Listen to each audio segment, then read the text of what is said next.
যুক্তরাষ্ট্রের নবনির্বাচিত president Donald ট্রাম্পের ট্রানজিশন টিম ইরানে হামলা করার কথা বিবেচনা করছে। হামলার সম্ভাব্য টার্গেটগুলোর মধ্যে রয়েছে দেশটির পারমাণবিক স্থাপনায় সরাসরি আক্রমণ। নাম প্রকাশ না করার শর্তে একটি সূত্র ওয়াল স্ট্রিট জার্নালকে এসব তথ্য জানিয়েছে।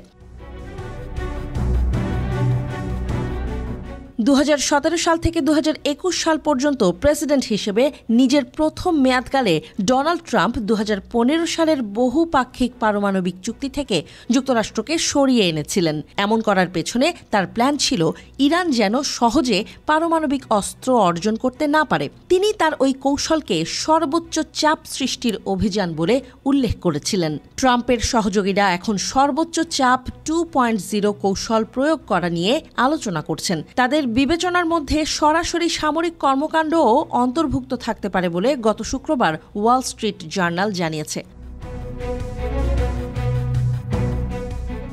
মনে করা হচ্ছে যে ট্রাম্প সম্প্রতি ইসরায়েলি প্রধানমন্ত্রী বেনিয়ামিন নেতানিয়াহুকে একটি টেলিফোন কলে জানিয়েছেন যে তিনি ইরানকে তার দায়িত্বে থাকাকালে পারমাণবিক শক্তিধর রাষ্ট্র হতে দিতে চান না। ইরান সবসময়ই বলে থাকে যে তারা পারমাণবিক সক্ষমতা অর্জন করতে চায় না, কিন্তু ডোনাল্ড ট্রাম্পের পারমাণবিক চুক্তি ভেস্তে দেওয়ার প্রতিশোধ হিসেবে দেশটি উচ্চ ঘনত্বের ইউরেনিয়ামের একটি উল্লেখযোগ্য পরিমাণ মজুদ তৈরি করেছে বলে প্রচার করা হয়।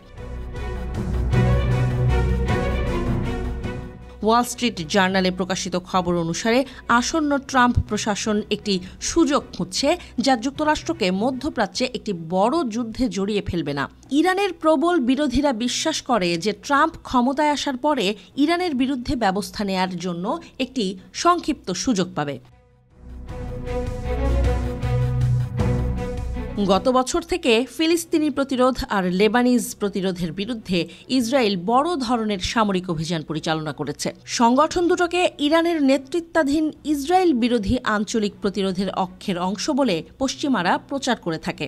গত সপ্তাহে পশ্চিমাদের দাবি অনুযায়ী ইরানের দীর্ঘদিনের মিত্র সিরিয়ার বাশার আল আসাদের সরকারকে দেশটির বিদ্রোহী সন্ত্রাসী গোষ্ঠী উৎখাত করার পর দেশটি এখন বিশৃঙ্খল অবস্থায় রয়েছে।